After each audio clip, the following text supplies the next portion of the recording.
اس کا 19 باب اور اس کی پہلی آیت سے خداوند کے مقدس کلام میں اس طرح لکھا ہے، اور خداوند نے موسیٰ اور ہارون سے کہا کہ شرع کے جس آئین کا حکم خداوند نے دیا ہے وہ یہ ہے کہ تو بنی اسرائیل سے کہہ کہ وہ تیرے پاس ایک بے داغ اور بے عیب سرخ رنگ کی بچھیا لائیں جس پر کبھی جوا نہ رکھا گیا ہو، اور تم اسے الیعزر کاہن کو دینا کہ وہ اسے لشکرگاہ کے باہر لے جائے اور کوئی اسے اسی کے سامنے ذبح کر دے، اور الیعزر کاہن اپنی انگلی سے اس کا کچھ خون لے کر اسے خیمہ اجتماع کے آگے کی طرف 7 بار چھڑکے، پھر کوئی اس کی آنکھوں کے سامنے اس گائے کو جلا دے، یعنی اس کا چمڑا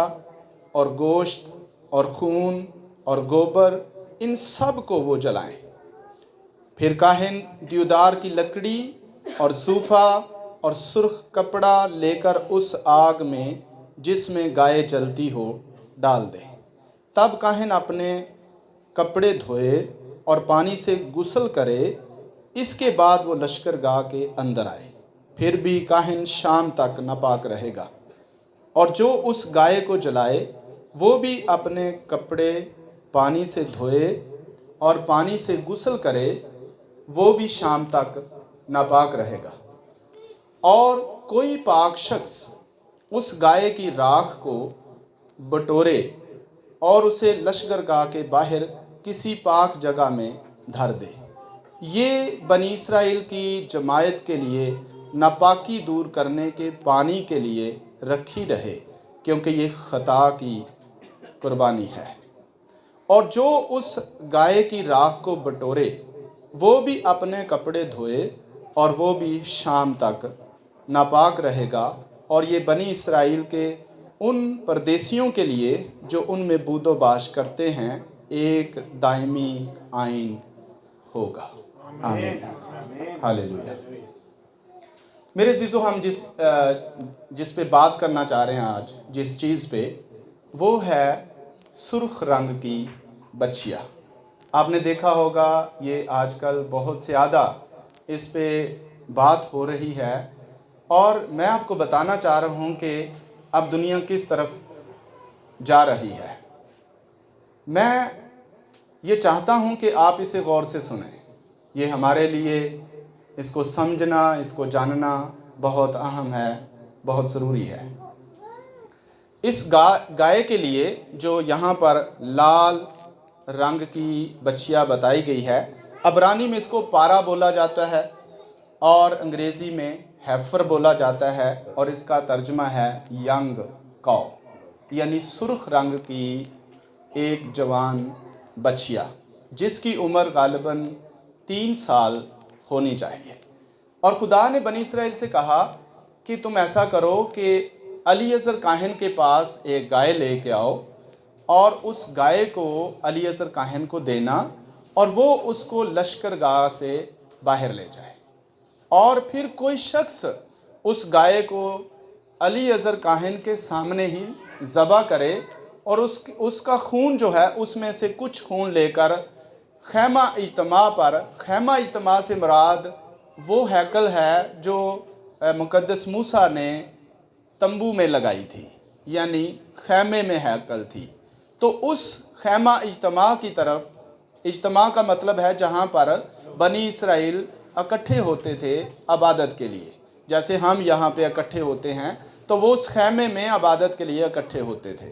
اور خداوند نے کہا کہ اس گائے کا جو بلڈ ہے، اس گائے کا جو لہو ہے، وہ لے کر آپ نے مقدس کی طرف، خیمہ اجتماع کی طرف 7 بار انگلی سے چھڑکنا ہے، اور پھر کہا کہ جو شخص اس گائے کو جلائے گا وہ شخص ناپاک رہے گا شام تک، اور کاہن بھی جس کے سامنے اس گائے کو ذبح کیا گیا اور پھر جلایا گیا، اور کاہن کے سامنے اس کی راکھ بھی جمع کی گئی، کاہن بھی شام تک ناپاک رہے گا۔ اور یہ کہا گیا کہ جو ذبح کرنے والا ہے وہ بھی شخص ناپاک ہو جائے گا، اور جو شخص اس کو جلانے والا ہے وہ بھی ناپاک ہو جائے گا، اور تیسرا شخص پھر لینا ہے جب اس کی راکھ کو اکٹھا کرنا ہے، جب وہ جل جائے تو کوئی تیسرا شخص تلاش کرنا ہے۔ وہ تیسرا شخص کیوں تلاش کرنا ہے؟ وہ شخص بھی پاک ہو، اور یہاں پہ لکھا ہے کوئی پاک شخص آئے اور پھر اس راکھ کو جمع کرے، اور اس راکھ کو جمع کر کے لشکرگاہ کے باہر ہی کسی سیف جگہ پہ، محفوظ جگہ کے، پاک جگہ پہ اس کو رکھ لینا ہے۔ اب اس راکھ کو کرنا کیا ہے؟ بنی اسرائیل کو بولا گیا کہ یہ جو راکھ ہے یہ ظاہری ناپاکی کو دور کرنے کے لیے ہوگی، یعنی کہ وہ شخص جس نے کسی مردہ کو اگر چھو لیا ہے، تو وہ شخص جس نے مردہ کو چھو لیا وہ 7 دن تک ناپاک رہے گا۔ کتنے دن تک؟ 7 دن تک ناپاک رہے گا۔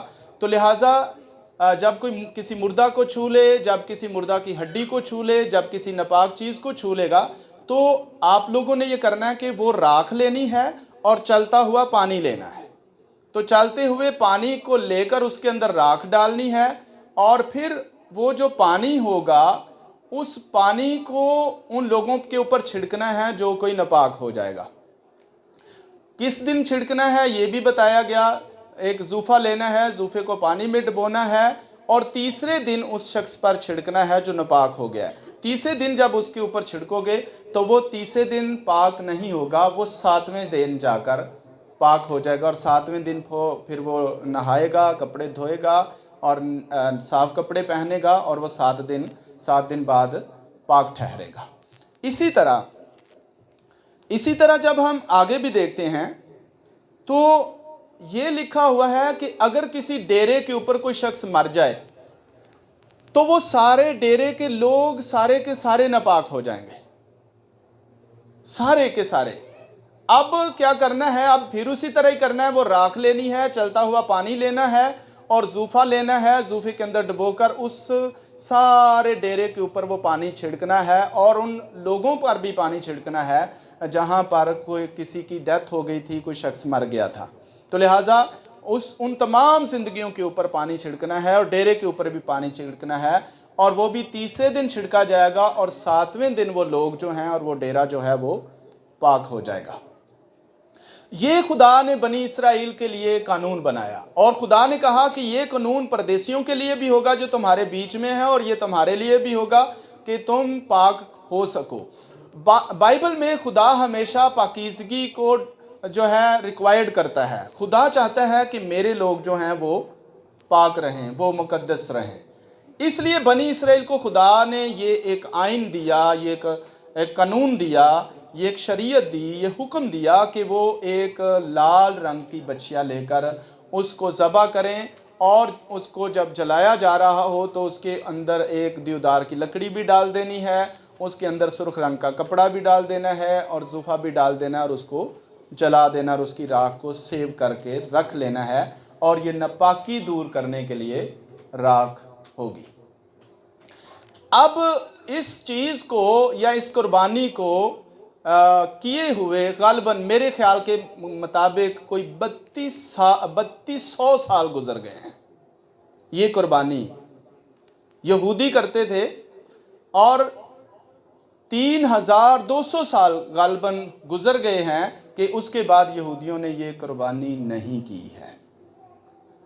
اور اب جا کے، کیونکہ پہلے نمبر پر تو ان کے پاس ہیکل نہیں رہی جہاں پر اس خون کو چھڑکنا ہے، دوسرے نمبر پر ان کے پاس یہ بچیاں ہی نہیں تھی، یہ گائے ہی دنیا سے ناپید ہو گئی تھی، گائے ملتی کہیں سے نہیں تھی، تو اس لیے وہ اس قربانی کو نہیں کر پا رہے تھے۔ اب جا کے یہودیوں کو یہ گائے مل گئی ہے، اور یہ گائے ان کو ملی ہے امریکہ سے، اور یہ غالباً 5 وہ گائے لے کے آئے ہیں، اور انہوں نے اسرائیل میں یہ گائے باندھی ہوئی ہیں۔ آج تاریخ ہے 7، اور کل ان لوگوں نے اس گائے کو ذبح کرنا ہے۔ ذبح کرنے کے لیے جیسے گائے کو کہا گیا کہ اس کو لشکرگاہ کے باہر لے جانا ہے، وہاں جا کر اسے ذبح کرنا ہے، تو اب بھی جب وہ اس گائے کو ذبح کریں گے تو وہ باہر لے جائیں گے، ہیکل میں نہیں ذبح کریں گے، باہر لے جائیں گے، اور اس کے لیے انہوں نے غالباً سارا انتظام جو ہے وہ کر لیا ہوا ہے۔ اور یہ اسی مہینے میں، کیونکہ یہ فسح کا مہینہ ہے تو فسح کے مہینے میں ہی انہوں نے اس کو ذبح کرنا ہے، اور اگر وہ ذبح کریں گے تو تب وہ اپنے آپ کو پاک کریں گے، کیونکہ ان کے شریعت میں اس طرح لکھا ہوا ہے۔ اگر وہ گائے کو ذبح کریں گے پھر وہ اپنے آپ کو پاک کریں گے اور پھر وہ ہیکل کو پاک کریں گے، جس کا مطلب یہ ہوا کہ ہیکل تو ان کے پاس ہے نہیں ہے۔ تو سب سے پہلے وہ گائے کو ذبح کر کے راکھ رکھ لیں گے، اور ان کے جو ربی ہیں، ان کے جو کاہن ہیں، ان کے جو قوم کے لیڈر ہیں، اس گائے کی راکھ کو لے کر، چلتے ہوئے پانی کو لے کر، وہ اس میں ملا کر اپنے ربیوں پر، اپنے کاہنوں پر اس کو چھڑکیں گے، تو وہ ہو جائیں گے مقدس۔ کیونکہ اس گائے کی راکھ کو اپنے اوپر لگا کر، اس پانی کو چھڑک کر، پاک کر کے وہ ہیکل میں داخل ہو سکتے ہیں، اس سے پہلے وہ ہیکل میں داخل ہی نہیں ہو سکتے۔ ان کو ہیکل میں جانے سے پہلے اپنے آپ کو پاک کرنا پڑتا ہے، لہٰذا وہ پاک کریں گے تو پھر ہیکل کی طرف بڑھیں گے۔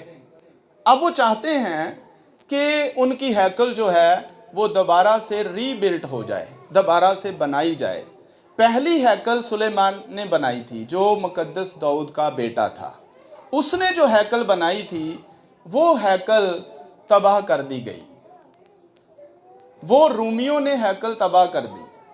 اس کے بعد جو ہیکل بنائی گئی اس کو پھر تباہ کر دیا گیا 70 عیسوی میں یسوع مسیح کے جانے کے بعد۔ یہ دوسری ہیکل جو بنائی گئی تھی، یہ ہیکل بنائی تھی ہیرودیس بادشاہ نے۔ یہ بھی سفید پتھروں سے بنائی گئی تھی، اور جب یسوع مسیح دنیا میں تھے تو اسی ہیکل میں یسوع مسیح بھی جاتے تھے جو ہیرودیس بادشاہ نے ہیکل بنائی تھی۔ اور یہ ہیرودیس والی ہیکل بھی یسوع مسیح کے جانے کے بعد 70 عیسوی میں تباہ کر دی گئی۔ اور جب سے یہ ہیکل 70 عیسوی میں تباہ ہو گئی، اس کا مطلب ہے کہ مسیح کی پیدائش سے لے کر 70 سال تک یہ ہیکل تباہ کر دی گئی۔ جب 70واں سال آیا تو 70 عیسوی میں اس ہیکل کو رومیوں نے تباہ کر دیا، اور کسی پتھر پر پتھر باقی نہ رہا۔ جیسا کہ شاگردوں نے جب یسوع مسیح کو ہیکل دکھائی اور کہنے لگے، خداوند دیکھ یہ کیسی عمارتیں ہیں، کیسی خوبصورت بلڈنگز ہیں، اور یسوع مسیح نے کہا کہ یہاں کسی پتھر پر پتھر باقی نہ رہے گا جو گرایا نہ جائے گا۔ لہٰذا یسوع مسیح نے جو اس ہیکل کے بارے میں بولا تھا اس کو گرا دیا گیا، اس کو شہید کر دیا گیا، اور تب سے لے کر 70 عیسوی سے لے کر اب تک وہ ہیکل دوبارہ سے ری بلٹ نہیں ہوئی۔ تو چونکہ وہ ری بلٹ اب کرنا چاہتے ہیں، اب ان کو یہ گائے تو مل گئی ہے لیکن ان کے پاس ابھی ہیکل نہیں ہے۔ ہیکل کا جو صحن ہے وہاں پر مسجد اقصی بنی ہوئی ہے۔ اب اگر وہ ہیکل بنانا چاہتے ہیں تو ان کو پہلا کام یہ کرنا ہوگا کہ وہ مسجد اقصی کو شہید کریں، جو کہ ہمارے جو ہمسائے بھائی مسلمان ہیں یہ ایسا نہیں ہونے دیں گے، اور وہ تہیہ کر چکے ہیں کہ ہم نے ایسا کرنا ہے۔ اب کس طرف ہم جا رہے ہیں اور کتنی تیزی سے ہم بڑھ رہے ہیں، اس میسج کو غور سے سنیے گا۔ اگر اب بھی آپ توبہ نہیں کریں گے تو آپ دیکھ سکتے ہیں کہ آپ کس موڑ پر جا کر کھڑے ہو گئے ہیں، کس دھارے پر کلیسیا جو ہے کھڑی ہے، اور اب اس کو کیا کرنا ہے۔ اب جب بائبل مقدس کو ہم پڑھتے ہیں، اور مقدس متی کی انجیل میرے ساتھ کھولیے ذرا، کہ 29 نمبر ورس سے میں پڑھ رہا ہوں، اور لکھا ہے، اور فوراً ان دنوں کی مصیبت کے بعد سورج تاریک ہو جائے گا اور چاند اپنی روشنی نہ دے گا، اور ستارے آسمان سے گریں گے اور آسمانوں کی قوتیں ہلائی جائیں گی، اور اس وقت ابن آدم کا نشان آسمان پر دکھائی دے گا، اور اس وقت زمین کی سب قومیں چھاتی پیٹیں گی اور ابن آدم کو بڑی قدرت اور جلال کے ساتھ آسمان کے بادلوں پر آتے دیکھیں گی، اور وہ نرسنگے کی بڑی آواز کے ساتھ اپنے فرشتوں کو بھیجے گا، اور وہ اس کے برگزیدوں کو چاروں طرف سے آسمان کے اس کنارے سے اس کنارے تک جمع کریں گے۔ اور اگر اسی پیسج کو 24 کو اگر سارے کو آپ پڑھتے ہیں تو لکھا ہے کہ قوم پر قوم چڑھائی کرے گی اور سلطنت پر سلطنت چڑھائی کرے گی، اور بڑے بڑے بھونچال آئیں گے۔ زلزلے آئیں گے اور ایسی ایسی آفتیں اور ایسی ایسی مصیبتیں اور دکھ آئیں گے کہ انسان جو ہے ان کو دیکھ کر ہی پگھل جائے گا۔ اس قدر مطلب کہ دکھ ہوگا، اس قدر پریشانی ہوگی، اس قدر مصیبت جو ہے یہ وقت ابھی جو سٹارٹ ہونے والا ہے، اس کو آپ دیکھ لیجئے۔ اور یسوع مسیح نے کہا، نیکسٹ اگر آپ پڑھتے ہیں 32 نمبر میں تو لکھا ہے، اب انجیر کے درخت سے ایک تمثیل سیکھو، جو ہی اس کی ڈالی نرم ہوتی اور پتے نکلتے ہیں، تم جان لیتے ہو کہ گرمی نزدیک ہے۔ اسی طرح جب تم ان سب باتوں کو دیکھو تو جان لو کہ وہ نزدیک بلکہ دروازہ پر ہے۔ یعنی کہ جیسس کرائسٹ نے ہمیں یہ سکھایا ہے کہ جب گرمی آتی ہے تو تم لوگ سمجھ جاتے ہو کہ گرمی آ گئی ہے، تو اپنی گرمی کے لیے کیا کرتے ہو؟ بندوبست کر لیتے ہو۔ یعنی کہ آپ گرمی کے لیے گرمیوں والے کپڑے خرید لیتے ہو، آپ پنکھوں کا انتظام کر لیتے ہو، اے سی کا انتظام کر لیتے ہو، کیونکہ گرمی آ رہی ہے۔ تو گرمی کے آنے سے پہلے جیسے آپ سمجھتے ہو کہ اب گرمی آ رہی ہے تو آپ سمجھ جاتے ہو اور گرمی کے لیے اپنے لیے انتظام کر لیتے ہو۔ اور اسی طرح جب سردی آتی ہے تو سردیوں میں ہم گرم کپڑے خرید لیتے ہیں، اور بہت سی چیزیں جن کی ہمیں سردیوں میں ضرورت ہوتی ہے ہم پہلے سے کیا کر لیتے ہیں؟ تیار کر لیتے ہیں اور ریڈی ہو جاتے ہیں، گرمی کو ویلکم کرتے ہیں۔ ہاں جی، گرمی آ گئی اور ہم نے بندوبست کر لیا۔ جیسس نے کہا کہ تم موسموں کو سمجھتے ہو کہ جیسے گرمی آتی ہے، سردی آتی ہے، اور جیسس نے یہاں پر تمثیل دی، جیسے ہی گرمی آتی ہے تو انجیر کے جو پتے ہیں، انجیر پھوٹنا شروع ہو جاتا ہے، اس کی کمپلیں نکلنا شروع ہو جاتی ہیں، پتے نکلنا شروع ہو جاتے ہیں، اور تم درختوں کو دیکھ کر سمجھ جاتے ہو کہ اب گرمی آ رہی ہے۔ تو جیسس نے یہ کیوں کہا؟ جیسس نے کہا جب یہ سب کچھ ہوتے ہوئے دیکھو تو سمجھ جاؤ کہ اب نیکسٹ آگے کیا ہونے والا ہے۔ اور چونکہ یہ لوگ اب بچیاں کو ذبح کریں گے، اور ہمارے ہمسائے جو ہیں ان کی وہاں پر جو ہے مسجد بنی ہوئی ہے، تو ظاہر ہے وہ نہیں چاہیں گے کہ ان کی مسجد کو شہید کر دیا جائے، لیکن یہودی یہ چاہتے ہیں کہ ہم وہاں پر کیا کریں؟ ہیکل بنائیں۔ اب جب یہ دونوں بڑے مذاہب جو ہیں یہ آپس میں کیا ہوں گے؟ قوم پر قوم چڑھائی کرے گی، مذہب پر مذہب چڑھائی کرے گا۔ یعنی کہ اگر یہ آپس میں دونوں طاقتیں لڑ پڑتی ہیں تو پھر آپ سمجھ سکتے ہیں کہ کیا ہونے والا ہے۔ اس لیے یہ جو وقت ہے یہ ہمیں سمجھنے کی ضرورت ہے، اس کو جاننے کی ضرورت ہے کہ اب وہ وقت نہیں ہے کہ ٹھیک ہے ہم اگلے ہفتے توبہ کر لیں گے، چلو اگلے ہفتے نہیں تو اگلے ہفتے کر لیں گے، اگلے سال توبہ کر لیں گے، پھر توبہ کر لیں گے۔ میں یہ کہہ رہا ہوں، آپ کو میں نے بتایا تھا 2026 خطرناک سال ہوگا، ہو سکتا ہے 2026 میں دنیا اینڈ ہو جائے، شاید آپ کو یاد ہو یہ میں نے آپ کو بولا تھا۔ اور ابھی 2026 نہیں آیا، ابھی آپ 2024 کے سٹارٹ میں ہیں، اور یہاں پر ہم نے دیکھا کہ سورج کیا ہو جائے گا؟ تاریک ہو جائے گا، اور کل سورج کیا ہوگا؟ سورج کے لیے آپ دیکھ رہے ہیں کہ سائنسدان بتا رہے ہیں، لوگ بتا رہے ہیں کہ یہ جو سورج گرہن لگنے والا ہے، اس طرح کا خطرناک سورج گرہن اس سے پہلے کبھی نہیں لگا۔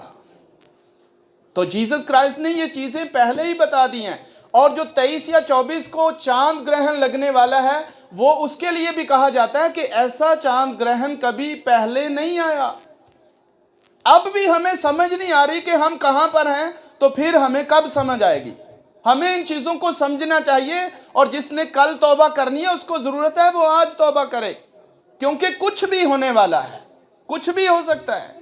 اس لیے ہمیں اب دیر نہیں کرنی ہے، ویٹ نہیں کرنا ہے، ہمیں ان چیزوں کی طرف نہیں دیکھنا ہے اور کہ ہم اب دنیا میں کچھ بنا لیں، نہیں، اب وقت نہیں رہا ان چیزوں کے لیے ہمیں سمجھنے کا، ان چیزوں کو سوچنے کا، چونکہ انہوں نے یہ تہیہ کر لیا ہے کہ ہم نے یہ قربانی کرنی ہے، ہم نے اس کو ذبح کرنا ہے، اور پھر وہ اپنے آپ کو مقدس کریں گے، اور نیکسٹ جو ان کا کام ہوگا وہ ہوگا ہیکل کی بنیاد رکھنا۔ اور ہیکل کی بنیاد رکھنے کے لیے بھی ان کو اس راکھ کی ضرورت ہے۔ کہا جا رہا ہے کہ یہ راکھ جو ہے وہ ہیکل کی بنیادوں کے اندر بھی ڈالیں گے، تو ان کے پاس راکھ موجود ہوگی، مٹیریل ان کے پاس موجود ہے، راکھ ان کے پاس موجود ہوگی۔ پہلے کاہن جو ہے، کیونکہ کاہن نے اس پہلی اینٹ کو، پہلے پتھر کو کاہن نے رکھنا ہے، تو وہ جب تک اپنے آپ کو پاک نہ کر لے، اپنے آپ کو مقدس نہ کر لے، وہ ہیکل کی بنیاد نہیں رکھ سکتا۔ اس کو ہیکل کی بنیاد رکھنے کے لیے پہلے اپنے آپ کو پاک کرنا ہے۔ تو وہ اس راکھ سے اور پانی سے اپنے آپ کو پاک کرے گا اور پھر جا کے وہ ہیکل کی بنیاد رکھے گا، اور پھر اگلا سلسلہ آپ سمجھ سکتے ہیں کیا ہونے والا ہے، جب قوم پر قوم، مذہب پر مذہب، سلطنت پر سلطنت چڑھائی کرے گی۔ اور آپ سمجھتے ہیں کہ ہمارے جو بھائی ہیں، ہمارے ہمسائے ہیں، یہ بھی ایک ایٹمی پاور ہے، یہ بھی ایٹمی طاقت ہے، اور جو یہودی ہیں وہ بھی ایٹمی پاور ہے۔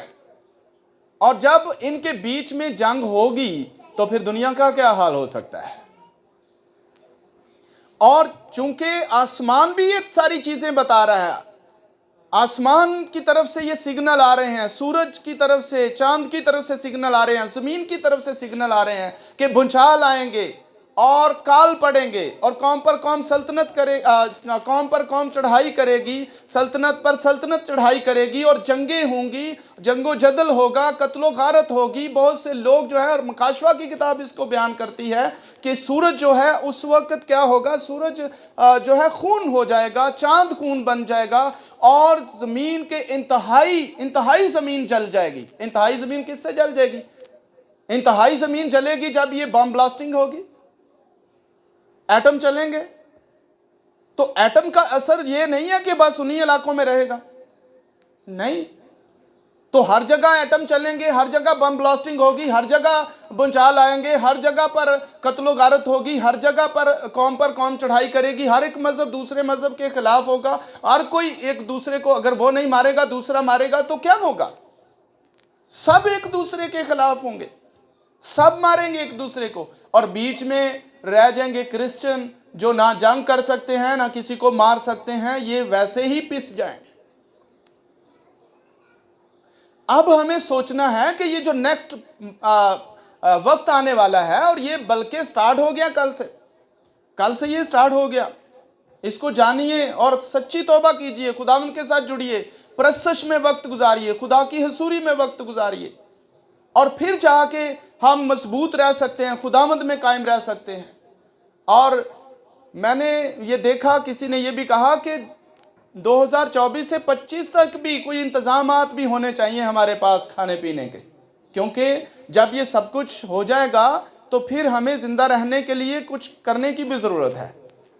یہی نہیں ہے کہ صرف ہم نے چرچز کی طرف رخ کر لینا، یا ہم نے صرف پریئر میں، بلکہ ہمیں زندہ رہنے کی بھی ضرورت ہے۔ ہمیں اس طرح کا انتظام بھی ہمارے پاس ہونا چاہیے۔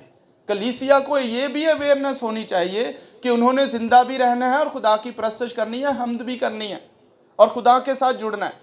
آپ پوری دنیا کو اگر واچ کر کے دیکھیں، دن رات لوگ پریئر میں 24 آور لوگ پریئر میں رہ رہے ہیں، راتوں رات، راتیں خدا کی حضوری میں گزار رہے ہیں۔ آپ مجھے بتائیں، جب جیسس کرائسٹ چونکہ جلد آنے والا ہے، یہ سارے سائن ہمیں مل رہے ہیں، یہ ساری نبوتیں پوری ہو رہی ہیں، اور بائبل ہمیں سب کچھ واضح کر رہی ہے، اور بائبل بتا رہی ہے کہ اگر تم گرمی کو سمجھ سکتے ہو، سردی کو سمجھ سکتے ہو، تو بائبل کو کیوں نہیں سمجھ سکتے؟ بائبل کے سائن کیوں نہیں تمہیں سمجھ آتے؟ اور بائبل کے سائن ہمیں یہ بتا رہے ہیں کہ اب اینڈ ہو رہا ہے،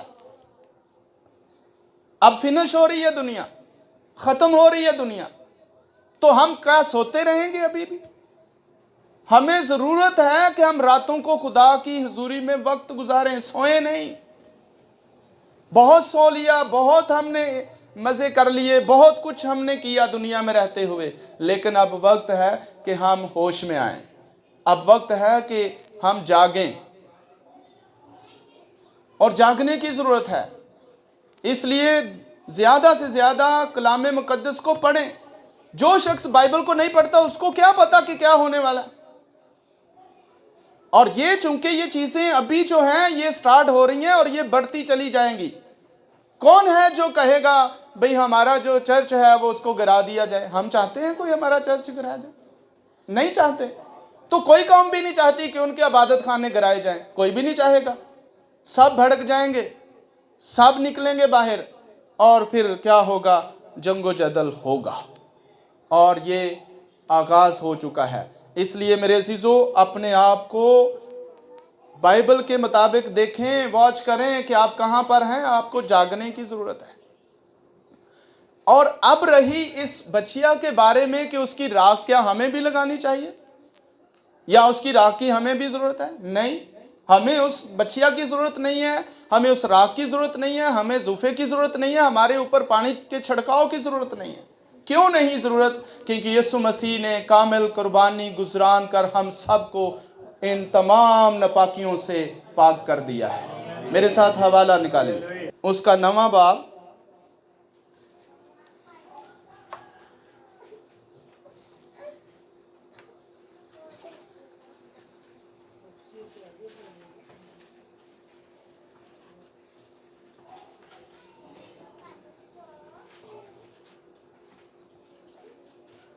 ہالےلویا۔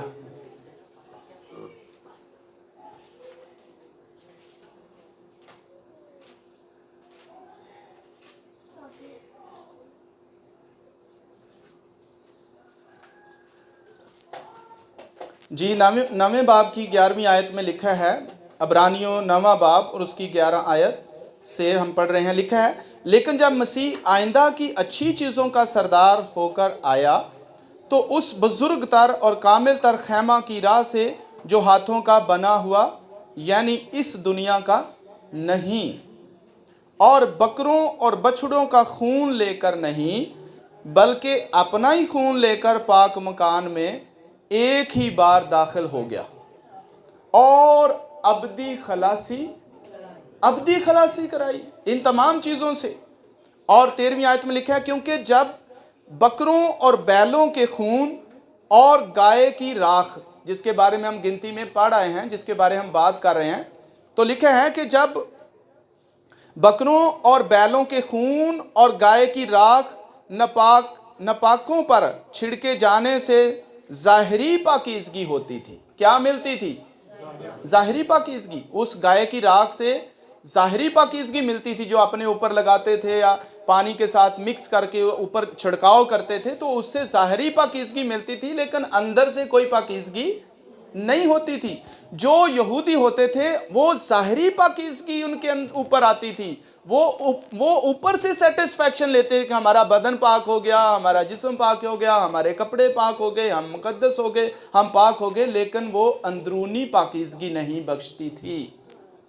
لیکن جیسس کرائسٹ کا لہو جو ہے، اس نے نہ صرف ہمیں باہر سے پاک کر دیا بلکہ ہمیں اندر سے بھی پاک کر دیا، ہمیں اندر سے بھی دھو دیا، ہم اندر سے بھی اور باہر سے بھی مقدس بنا دیے گئے یسوع مسیح کے وسیلہ سے، اور ابدی خلاصی ہمیں مل گئی، ہم مکمل طور پر پاک کر دیے گئے یسوع مسیح کے لہو کے وسیلہ سے، اس کامل قربانی کے وسیلہ سے۔ اس لیے ہمیں اس بچیا کی راکھ اور پانی کی ضرورت نہیں ہے کہ کوئی ہمارے اوپر آ کے چھڑکے اور ہمیں کوئی ظاہری پاکیزگی دے۔ یسوع کا لہو جو ہے، ہم جب اپنے اوپر مانگتے ہیں، اوپر لگاتے ہیں، اس کا خون پیتے ہیں، اس کا جو بدن کھاتے ہیں، تو ہم اندر سے بھی کلین ہوتے ہیں، باہر سے بھی پاک ہوتے ہیں۔ ہمیں کسی ظاہری پاکیزگی کی ضرورت نہیں ہے، لیکن تو بھی ہمیں صاف ستھرا رہنا ہے، کیونکہ خدا چاہتا ہے کہ جب اس کی حضوری میں آئیں، ہمارے کپڑے جو ہیں وہ پاک صاف ہونے چاہیے، بدن پاک صاف ہونا چاہیے، نہا کے ہم خدا کی حضوری میں آئیں،